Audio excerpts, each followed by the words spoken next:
গ্রামে একটি ছোট যাত্রীবাহী বিমানে একজন অবাক যাত্রী জিজ্ঞাসা করেন কেন তাদের ফ্লাইটটির পথ পরিবর্তন করা হয়েছে। ফ্লাইট অ্যাটেন্ডেন্ট ব্যাখ্যা করেন যে তাদের মূল পথের আবহাওয়া খুবই খারাপ, তাই পাইলট পথ পরিবর্তন করার সিদ্ধান্ত নিয়েছেন। যেহেতু বিমানে মাত্র 8 জন যাত্রী আছেন, তাই তারা এখন অ্যামাজন নদীর উপর দিয়ে উড়বেন। সুতরাং এই পথ পরিবর্তন নিয়ে কেউ তেমন কিছু মনে করে না, কিন্তু এর কিছুক্ষণ পরেই পুরো বিমানটি হঠাৎ প্রচণ্ডভাবে কাঁপতে শুরু করে। পাইলট লক্ষ্য করেন যে তাদের জিপিএস সিস্টেম হঠাৎ কাজ করা বন্ধ করে দিয়েছে, এমনকি কন্ট্রোল প্যানেলটিও অচল হয়ে গেছে। পাইলট দ্রুত সদর দপ্তরে যোগাযোগ করার চেষ্টা করেন, কিন্তু সেটাও ব্যর্থ হয়, কারণ রেডিও যোগাযোগের যন্ত্রগুলো বিকল হয়ে গেছে। অদ্ভুতভাবে পাইলট আগে থেকে এমন কিছুর আশঙ্কা করছিলেন। বিমানটি নিরাপদে অবতরণ করানোর চেষ্টা করার সময় তিনি তার ফোনে একটি শেষ ভিডিও বার্তা রেকর্ড করতে শুরু করেন। তিনি ভাবেন বিমানের ভিতরে লুকে থাকা গভীর রহস্যগুলো দেখে তার এই বিপর্যয় আগে থেকে অনুমান করার উচিত ছিল। বিমানটি আরো নিচে নামতে থাকে এবং জঙ্গলের মধ্যে আশ্রয় পড়তে শুরু করে। পাইলটরা পাহাড়গুলো এড়িয়ে চলার সময় সংঘর্ষের তীব্রতা কমাতে গাছের ডালপালা ব্যবহার করে বিমানটি গতি কমানোর চেষ্টা করেন। কয়েক কিলোমিটার ধরে গস্তে যাওয়ার পর বিমানটি অবশেষে থেমে যায়। বিমানে থাকা 8 জন যাত্রী নিরাপদে বেরিয়ে আসতে সক্ষম হন, কিন্তু ফ্লাইট অ্যাটেন্ডেন্ট সিট বেল্ট পরেনি, তাই প্রচন্ড ধাক্কায় তিনি ঘটনাস্থলে মারা যান। যাত্রীরা আতঙ্কিত হয়ে পড়েন এবং এরপর কি করা যায় তা নিয়ে আলোচনা করতে শুরু করেন। তারা নিশ্চিত করেন যে ফ্লাইট অ্যাটেন্ডেন্ট ছাড়া আর কেউ গুরুতর আহত হননি। এরপর 2 জন যাত্রী পাইলটের খোঁজ নিতে দ্রুত কেবিনের দিকে ছুটে যান। সেখানে তারা দেখতে পায় যে গাছের কয়েকটি মোটা ডাল পাইলটের বুকে বেঁধে গেছে, তবুও তিনি বেঁচে আছেন। তারা ধীরে ধীরে সিটটি সরানোর চেষ্টা করে যাতে তিনি ঠিকমতো শ্বাস নিতে পারেন। হঠাৎ তারা বিমানের বাইরে আগুনের শব্দ শুনতে পায়। এই শব্দ শুনে সব যাত্রীরা দ্রুত বিমান থেকে বেরিয়ে আসে এবং আগুন নেভানোর চেষ্টা করে, কারণ যদি পুরো বিমানটি পুড়ে যায় তাহলে উদ্ধারকারী দল না আসা পর্যন্ত তারা কোথায় থাকবে। কিছুক্ষণ পর পরিস্থিতি শান্ত হলে 8 জন যাত্রী একত্রিত হয়ে পরিস্থিতি বোঝার চেষ্টা করে। পাইলট গতিপথ পরিবর্তন করার পর তারা অ্যামাজনের এক গভীর অংশে আটকা পড়েছে। তাদের কোনো মোবাইল নেটওয়ার্ক নেই। এর মানে হলো এই ঘন জঙ্গলে স্যাটেলাইট ফোন ছাড়া বাইরে কারোর সাথে যোগাযোগ করা এবং সাহায্য চাওয়া সম্ভব। এই জঙ্গল শত শত মাইল জুড়ে বিস্তৃত, তাই পায়ে হেঁটে পালানোর প্রশ্নই ওঠে না। বাইরে কেউ জানে না যে তারা সেখানে আটকা পড়েছে এবং তাই তাদের উদ্ধার করতেও কেউ আসবে না। এখন 8 জন যাত্রীর মধ্যে জ্যাক নামের এক ব্যক্তি প্রত্যেকের পরিচয় জানতে চায়, যাতে তারা একে অপরকে বুঝতে পারে এবং প্রথমে কি করা উচিত তা ঠিক করতে পারে। জ্যাক নিজের পরিচয় দেন এবং জানান যে তিনি একটি বীমা কোম্পানিতে তদন্তকারী হিসেবে কাজ করেন এবং মানুষকে বীমা জালিয়াতি এবং ষড়যন্ত্র করা থেকে বিরত রাখেন। একটি মামলা শেষ করে তিনি যুক্তরাষ্ট্রে ফিরছিলেন। এরপর একজন যাত্রী নিজের নাম কেভিন বলে জানান। তিনি পেশায় একজন ডাক্তার। তিনি জানান যে বহু বছর ডাক্তার হিসেবে কাজ করার পর তিনি এখন একটি চিকিৎসা সরঞ্জাম বিতরণের ব্যবসা শুরু করেছেন। এই কারণে তিনি তার নতুন কোম্পানির জন্য একটি চুক্তি চূড়ান্ত করে যুক্তরাষ্ট্রে ফিরছিলেন। পাইলটকে দেখে ডাক্তার কেভিন বুঝতে পারেন যে তার শ্বাস নিতে কষ্ট হচ্ছে, এই কারণে তিনি কথা বলতে পারছেন না এবং যেহেতু তিনি এখানকার একমাত্র পাইলট যিনি তাকে বের করে আনতে পারেন, তাই যে কোনো মূল্যে তাকে বাঁচানো অপরিহার্য। তৃতীয় যাত্রীটি ক্রিস্টেন নামের একটি মেয়ে। সে জানায় যে সে বিভিন্ন দেশে ভ্রমণ করে এবং সোশ্যাল মিডিয়ায় ভিডিও পোস্ট করে। এবার সে অন্য একটি দেশে বেড়াতে এসেছিল, কিন্তু তার অতীত সম্পর্কে জিজ্ঞাসা করা হলে সে কিছুই প্রকাশ করে না এবং এড়িয়ে যায়। চতুর্থ যাত্রী হলেন কার্লোস নামের একজন কুস্তিগির, যিনি মূলত মেক্সিকোর বাসিন্দা, কিন্তু একটি লড়াইয়ের প্রতিযোগিতার জন্য এই ফ্লাইটে করে বর্তমানে যুক্তরাষ্ট্রে যাচ্ছিলেন। এরপর ডন ও এমি নামের এক তরুণ দম্পতি নিজেদের পরিচয় দেন। তারা জানান যে তারা সদ্য বিবাহিত এবং ভালো সময় কাটাতে অন্য দেশে যাচ্ছে। সবশেষে আছেন ডেভিড ও লুইসা নামের এক মধ্যবয়সী দম্পতি। তারা আমেরিকার একটি ছোট শহরে একটি হোটেল চালান, কিন্তু রিপিটের হার্টের সার্জারির জন্য বর্তমানে বিদেশ ভ্রমণ করছিলেন। এভাবে 8 জন যাত্রী একে অপরের সাথে পরিচিত হয়। তাদের সাথে আছেন আহত পাইলট, যিনি বর্তমানে কথা বলতে পারছেন না। এরপর জ্যাক সবাইকে বলেন যে তারা কতদিন টিকে থাকতে পারবে তার একটি ধারণা পেতে প্রথমে তাদের প্লেনের সমস্ত খাবার ও পানি সংগ্রহ করে রেশনের মতো ভাগ করে নেওয়া উচিত। পরীক্ষা করে তারা দেখতে পান যে প্লেনের খাবার ও পানি বড়জোর 3 দিন চলবে। এরপর জ্যাক পরামর্শ দেন যে জঙ্গলে বৃষ্টি বা ঝড় হলে তাদের প্লেনের ভিতরে আশ্রয় নিতে হবে, তাই ভিতরে জায়গা খালি করার জন্য তাদের মৃত পাইলট অ্যাটেন্ডেন্টকে প্লেন থেকে নামিয়ে দূরে রাখতে হবে। তারা প্রাথমিকভাবে এই ছোট ছোট কাজগুলো সম্পন্ন করে এখন তাদের পালানোর পরিকল্পনা করতে হবে। জ্যাক ও অন্যরা আহত পাইলটকে জিজ্ঞাসা করার চেষ্টা করে যে বাইরে সাহায্যের জন্য প্লেনে কোনো স্যাটেলাইট ফোন বাকি আছে কিনা। তারা এটাও জানতে চায় যে কোনো খারাপ আবহাওয়া ছাড়াই কিভাবে প্লেনটি হঠাৎ পথভ্রষ্ট হয়ে জঙ্গলে বিধ্বস্ত হলো। পাইলট কিছু বলার চেষ্টা করে। মনে হয় সে কোনো গোপন কথা জানে, কিন্তু কথা বলতে না পারার কারণে কিছুই বলতে পারছে না। কেভিন একজন ডাক্তার হয়, পাইলটের চিকিৎসা তারই করা উচিত, কিন্তু কেভিন সঙ্গে সঙ্গে তা করতে অস্বীকার করে। সে বলে যে পাইলটকে বাঁচাতে অস্ত্রোপচারের প্রয়োজন হবে, আর এই জঙ্গলে তার কাছে অস্ত্রোপচারের সরঞ্জাম বা ওষুধ কিছুই নেই। এমন পরিস্থিতিতে অস্ত্রোপচার করলে দ্রুত পাইলটের মৃত্যু হতে পারে। তাই তারা সবাই সিদ্ধান্ত নেয় যে আপাতত পাইলটের জ্ঞান ফিরে এবং অবস্থার উন্নতির জন্য অপেক্ষা করতে হবে। এদিকে লিসা প্লেন থেকে খাবার নিয়ে আসে এবং সবার মধ্যে কিছু ভাগ করে দেয়। খাওয়ার পর সবার মনে নতুন করে আশার আলো সঞ্চার হয় এবং তারা এখান থেকে বেরিয়ে যাওয়ার কথা ভাবতে শুরু করে। তারপর ক্রিস্টেন কাছের একটি পাহাড়ের দিকে তাকিয়ে বলে, কে জানে, আমরা যদি আরো উপরে উঠি তাহলে হয়তো মোবাইল নেটওয়ার্কও পেয়ে যেতে পারি। তাই সবাই একমত হয় যে তাদের শিকারীকে চেষ্টা করা উচিত, কিন্তু ততক্ষণে সন্ধ্যা হয়ে গেছে। তাই তারা পরের দিন সকালে পাহাড়ে ওঠার সিদ্ধান্ত নেয়। ঠিক সেই মুহূর্তে পাইলটের অবস্থার অবনতি হতে শুরু করে। কেভিন যে কিছু করতে পারছিল না, সে সেখানে ছিল। সে যে এইভাবে ফেলে রাখলে পাইলট এমনিতে মারা যাবে, তাই তিনি ঝুঁকি নেবেন এবং এই অবস্থাতেই তার উপর অস্ত্রোপচার করার চেষ্টা করবেন। সে বাঁচবে কি না তা তার ভাগ্যের উপর নির্ভর করবে। কেভিনের পরামর্শ মেনে সবাই বিমান থেকে প্রয়োজনীয় সরঞ্জাম সংগ্রহ করে। তারা একটি সবজি কাটার ছুরি, অ্যালকোহল এবং অস্ত্রোপচারের কাজে লাগতে পারে এমন আরও কিছু ছোটখাটো জিনিসপত্র জোগাড় করে। এবার ডক্টর কেভিন অস্ত্রোপচার শুরু করেন। এতে পাইলটের প্রচণ্ড ব্যথা হয়, কিন্তু ভাগ্যক্রমে অস্ত্রোপচারটি প্রত্যাশার চেয়েও ভালোভাবে সম্পন্ন হয়। ডক্টর কেভিন ঘোষণা করেন যে আজ রাতের পর পাইলটের অবস্থার উল্লেখযোগ্য উন্নতি হবে, কিন্তু তাদের জন্য কি অপেক্ষা করছিল তা কেউ কল্পনা করতে পারেনি। সে রাতে যখন সবাই বাইরে ঘুমিয়েছিল, তখন একজন মুখোশধারী লোক এসে আহত পাইলটের মুখ চেপে ধরে শ্বাসরুদ্ধ করে হত্যা করে। সকালে ঘুম থেকে উঠে সবাই পাইলটকে মৃত দেখে হতবাক হয়ে যায়। আগের অস্ত্রোপচারের পর তার অবস্থায় বেশ উন্নতি হয়েছিল এবং সেও ইঙ্গিত দিয়েছিল যে সে তাদের একটি খুব গুরুত্বপূর্ণ গোপন কথা বলবে। ডক্টর কেভিন বলে যে পাইলটের কোনো সংক্রমণ ছিল না, তাহলে সে কিভাবে মারা গেল।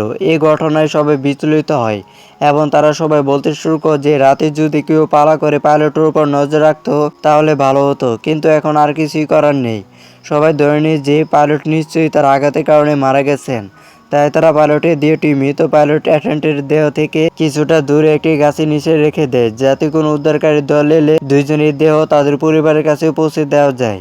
তাই তারা দেহগুলো সেখানে রেখে দেয়, কিন্তু কেউ খেয়াল করে না যে পাইলটের ফোনটি তার পকেট থেকে পড়ে গেছে এবং ডন চুপি চুপি ফোনটি তুলে নেয়। যখন ডনের স্ত্রী এমি তাকে কাউকে কিছু না বলতে বলে, কারণ সে এখন আর কাউকে বিশ্বাস করতে পারে না, তখন ডন একে পাইলটের লাশের কাছে যায় এবং তার একটি আঙ্গুল কেটে নেয়, যাতে সে আঙ্গুলের ছাপ ব্যবহার করে তার ফোনটি আনলক করতে পারে। এদিকে যখন মধ্যবয়সী দম্পতি একান্তে কথা বলছিল, লিসা তার স্বামী ডেভিডকে বোঝে সে বিশ্বাস করে না যে পাইলটের মৃত্যু স্বাভাবিক ছিল। লিসা এর আগে একটা হাসপাতালে নার্স হিসেবে কাজ করছে এবং নিজের চোখের সামনে একজন রোগীকে শ্বাসরুদ্ধ হয়ে মারা যেতে দেখছিল। লিসার মতে পাইলটের মুখও একইভাবে কালো হয়ে গেছে। এটা পরিষ্কার ছিল যে কেউ ইচ্ছাকৃতভাবে তাকে শ্বাসরুদ্ধ করে হত্যা করেছে। তবে লিসা এই বিষয়টি প্রকাশ্যে জানায় না, কারণ এটা পরিষ্কার যে এই 8 জনের মধ্যে একজন পাইলটকে খুন করেছে। তখন তার স্বামী ডেভিড অবাকে জিজ্ঞাসা করে, এই যাত্রীদের মধ্যে কেউ পাইলটকে কেন হত্যা করবে, কিন্তু লিসা বলে যে এটাই তাদের খুঁজে বের করতে হবে এবং এখন থেকে তাদের খুব সতর্ক থাকতে হবে। তারা নিজেদের ছাড়া কাউকে বিশ্বাস করবে না। এ কথা বলার সময় লিসা হঠাৎ অনুভব করে যে কেউ তাদের কথোপকথন শুনছে, তাই সে সঙ্গে সঙ্গে কথা থামিয়ে দেয়। এদিকে ভ্রমণকারী ক্রিস্টেন এমির কাছে এসে তাকে বলে যে সে জানে ডন এবং এমি তাদের বিয়ের পর হানিমুনে যাচ্ছিল না, তাই সে তাকে সত্যিটা বলতে বলে। তখন এমি স্বীকার করে যে সে আসলে একজন ধনী ব্যবসায়ীর মেয়ে এবং ডন ছিল তার পরিবারের ড্রাইভার। সেখানে তাদের মধ্যে প্রেম শুরু হয়, কিন্তু যখন তারা বুঝতে পারে যে তাদের পরিবার তাদের সম্পর্ক কখনই মেনে নেবে না, তখন তারা দেশ ছেড়ে আমেরিকায় পালিয়ে আসে। ক্রিস্টেন বুঝতে পারে যে সন্দেহ এড়ানোর জন্য তারা অন্য যাত্রীদের কাছে মিথ্যা বলেছিল। এদিকে কালুস সবাইকে একটি সুসংবাদ দেয়। সে জানায় যে সে প্লেনে একটি জিপিএস ডিভাইস খুঁজে পেয়েছে। সে বলে যে যদি তারা এটিকে কাছের একটি পাহাড়ে চূড়ায় নিয়ে গিয়ে চালু করে তবে এটি তাদের সাহায্য করতে পারে। এই সংকেত অনেক দূর পর্যন্ত যাবে এবং ডিভাইসটি যে কোনো ছোটখাটো ত্রুটি সে আগামীকালের মধ্যে ঠিক করে দিবে। এই কথা শুনে সবাই স্বস্তি নিঃশ্বাস ফেলে। কারণ তারা অবশেষে একটি সমাধানের পথ দেখতে পায়। কার্লোস ব্যাখ্যা করে যে তার বাবা একসময় একজন ইলেকট্রিশিয়ান ছিলেন এবং সে তার কাছ থেকে সমস্ত কৌশল শিখেছিল, কিন্তু সে নিজে একজন যোদ্ধা হতে চেয়েছিল। তাই সে তার বাবার দোকান ছেড়ে দেয়। এরপর জ্যাক বলে, ঠিক আছে কার্লোস, আজ এই জিপিএস ডিভাইসটি ঠিক করে দাও। আমাদের হিসাব অনুযায়ী পাহাড়ে উঠতে আধ বেলা সময় লাগবে, তাই আমরা এই ডিভাইসটা নিয়ে কাল সকালে রওনা দিব। কিন্তু তারপর লিসার দুঃসংবাদটা দেয়, তাদের সব খাবার চুরি হয়ে গেছে। তারা এখানে মাত্র একদিন হয়েছে আটকা পড়েছে। যে খাবার 3 দিন চলার কথা ছিল তা একদিনে উদা হয়ে গেছে। এরপর ক্রিস্টিয়ান আর জ্যাক সেই বিদেশি প্লেনে গিয়ে তাদের খাবার আর জলকে চুরি করেছে তা খুঁজতে থাকে। যে খাবার 3 দিন চলার কথা ছিল তা এখন একদিনই শেষ। ক্রিস্টিয়ানের অন্তরের দক্ষতা দেখে জ্যাক বলে যে সে একজন সাধারণ ভ্রমণকারী হতে পারে না, কারণ সে যেভাবে তদন্ত করে তা কোনো সাধারণ মানুষ তদন্ত করবে না। এরপর ক্রিস্টিয়ান অবশেষে তার পেশা সম্পর্কে সত্যিটা প্রকাশ করে। সে আসলে একজন রিপোর্টার যে বিশ্বের বিভিন্ন দেশে ভ্রমণ করে গ্যাংদের মুখোশ উন্মোচন করতে এবং তাদের পুলিশের হাতে তুলে দেয়। এই কারণে সে নিজের সম্পর্কে মিথ্যা বলেছিল, যাতে ভ্রমণকারীদের মধ্যে যদি কোনো অপরাধী থাকে তবে তারা তাকে আক্রমণ না করে। এর মানে হলো এখানে উপস্থিত 8 জন ভ্রমণকারী কোনো না কোনো ভাবে তাদের অতীত গোপন করেছে। এখানে তারা কেউ তাদের আসল কথা বলেনি। এখন যেহেতু তাদের কাছে খাবার বা পানীয় কিছু অবশিষ্ট নেই, তাই তারা জিপিএস ডিভাইসটি ঠিক করার জন্য কার্লোসকে সেখানে রেখে যায় এবং বাকিরা জঙ্গলে খাবার ও জলের সন্ধানে বেরিয়ে পড়ে। হাতে হাতে তারা কিছু নীল মাশরুম দেখতে পায়। ক্রিস্টিয়ান তার সাংবাদিকতার অভিজ্ঞতা থেকে জানে যে এগুলো খেলে কয়েক ঘন্টার মধ্যে মৃত্যু হতে পারে, তাই সে সবাইকে কঠোরভাবে সতর্ক করে দেয় যেন ভুলবশত এগুলো স্পর্শ না করা হয়। সে আরও ব্যাখ্যা করে যে এই ধরনের মাশরুম সাধারণত ভেজা জায়গায় জন্মায়, যার মানে হলো কাছাকাছি নিশ্চয়ই কোনো বড় জলের উৎস আছে। একটু সামনে এগোতেই তারা সত্যি একটা ছোট পুকুর খুঁজে পায়, কিন্তু সেখানকার জল পরিষ্কার নয়। তাই তারা ভাবে যে এটিকে প্রাণযোগ্য করার জন্য বিশুদ্ধ করতে হবে। হঠাৎ পিছন থেকে গুলি শব্দ শোনা যায়। সবাই আতঙ্কে দৌড়ে গিয়ে দেখে যে ডেভিড তার স্ত্রী লিসাকে সঙ্গে নিয়ে একটি বানর খাওয়ার জন্য বন্দুক দিয়ে গুলি করেছে। এরপর প্রকাশ পায় যে তাদের লাগেজে একটি বন্দুকও ছিল, যার কথা তারা কাউকেই বলেনি। লিসা ব্যাখ্যা করে যে তারা কাউকে ভয় দেখাতে চাননি, তাই বন্দুকটির কথা উল্লেখ করা হয়নি। এখন ডেভিডের গুলি করা বানরটি রান্না করার পর সবাই তাদের খাওয়া শেষ করে। এদিকে ক্রিস্টিয়ান এবং জ্যাকো পুকুরের জল বিশুদ্ধ করার জন্য একসাথে কাজ করে, যাতে তা পানযোগ্য হয়।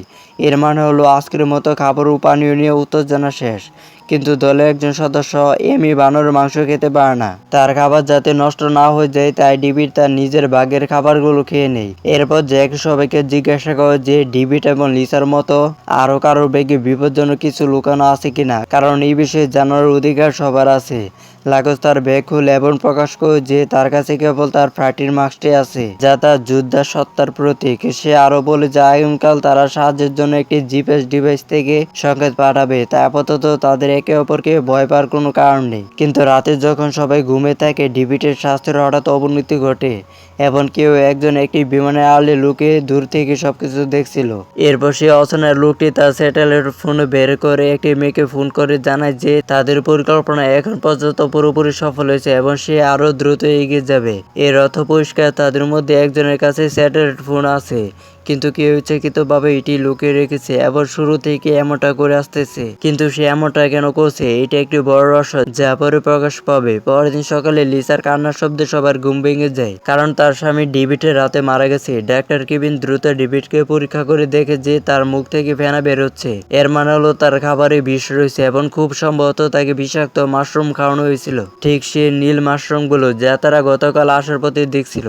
একথা শুনে লিসা ক্ষিপ্ত হয়ে ওঠে এবং সবাইকে বলতে শুরু করে যে তাদের মধ্যে কেউ একজন একে একে সবাইকে হত্যা করছে, কিন্তু তাদের মধ্যে কেউ কেন এমনটা করবে তা কেউ জানে না, কারণ এই 8 জন মানুষ ফ্লাইটের আগে একে অপরকে চিনত না। লিসা আরো বলে যে কেউ ইচ্ছাকৃতভাবে পাইলটকে হত্যা করেছিল এবং তার মুখ দেখে সে তা বুঝতে পেরেছিল, কিন্তু নিজেদের মধ্যে ঝগড়া এড়ানোর জন্য সে কাউকে কিছু বলেনি। লিসার মনে আছে যে সে এই সবকিছু তার স্বামী ডেভিডকে বলেছিল এবং ঠিক সে মুহূর্তে তার মনে হয়েছিল যে কেউ তাদের কথা শুনছে। তাই এখন সে পুরোপুরি নিশ্চিত যে সে একটি ব্যক্তি ডেভিডকে লক্ষ্য করে হত্যা করেছে।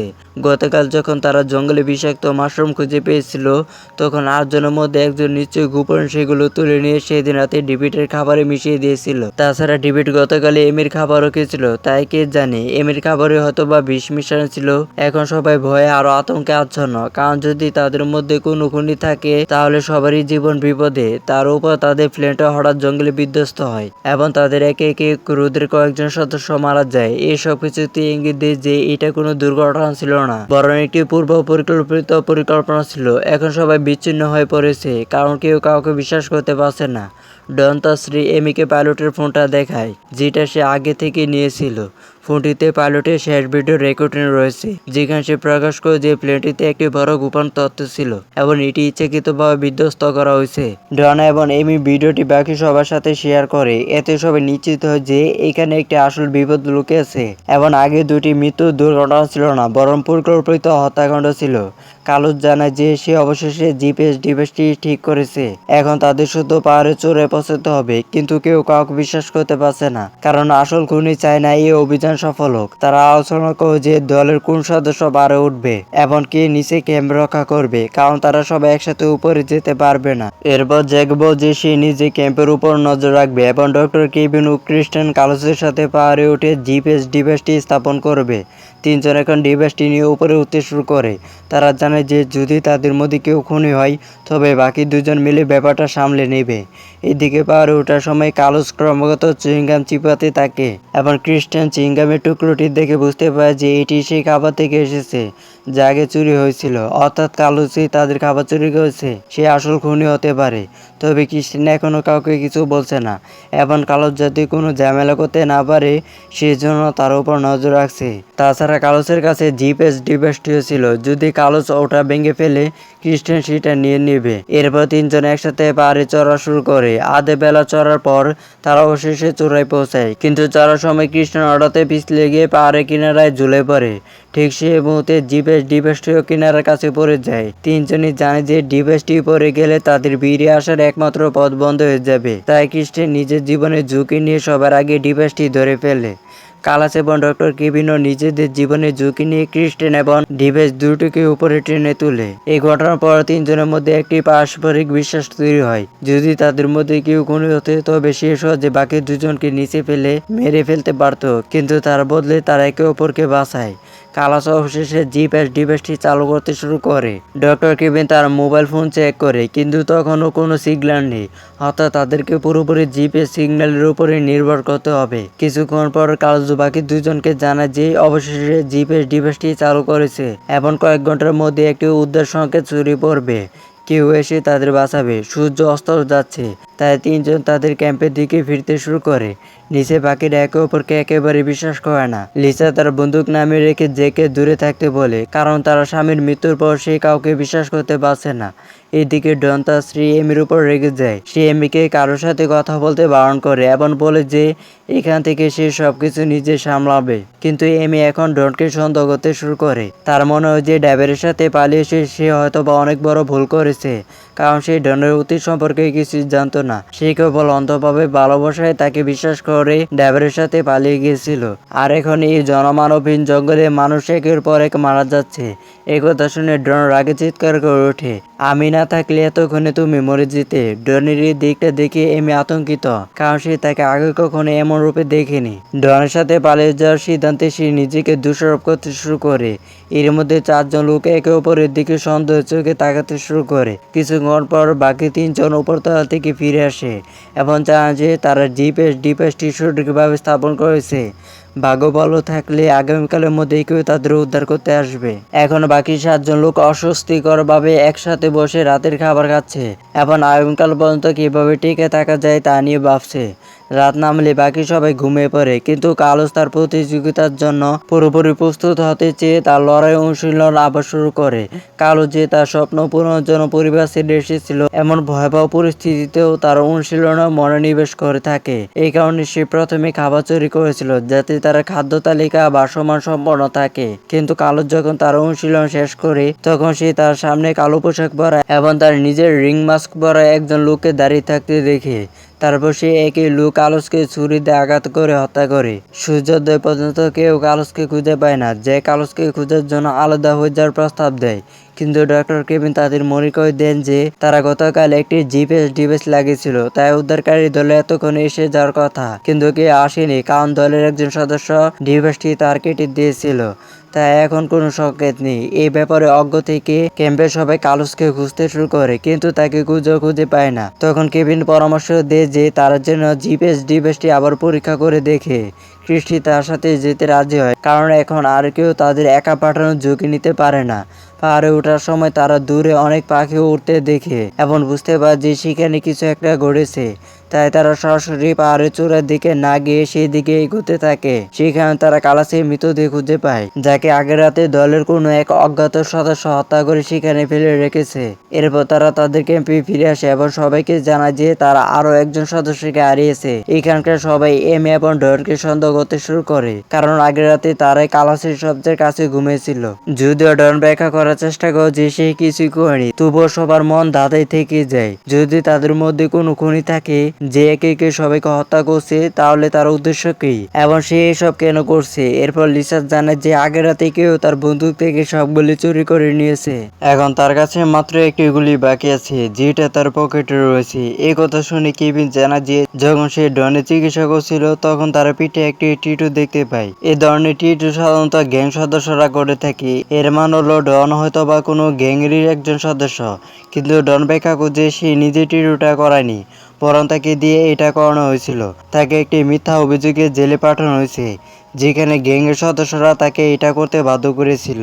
পরে নিজের জীবন বদলানোর জন্য সে এমির বাড়িতে ড্রাইভার হিসাবে কাজ করতে শুরু করে এবং সেখানে তার প্রেমে পড়ে যায়। সে এখন আর অপরাধী নয়, বরং ওই ধরনের কোনো কাজও করছে না। ডন এমিকে আরো বলে যে এটা সত্যি যে সে প্রথমে এমি টাকার জন্য তার কাছে এসেছিল, কিন্তু পরে সে তাকে সত্যি ভালোবেসে ফেলে। এখন তাকে বাঁচানোর জন্য সে যে কোনো কিছু করতে পারে। সন্ধ্যা হয়ে গিয়েছিল এবং বাইরের প্রবল ঝড় ও বৃষ্টি শুরু হয়েছে, তাই সবাই তাড়াহুড়া করে প্লেনের ভিতরে ঢুকে পড়ে। কিন্তু সেই মুহূর্তে তারা বুঝতে পারলো যে কেউ একজন ইচ্ছাকৃতভাবে তাদের আঘাত করেছিল।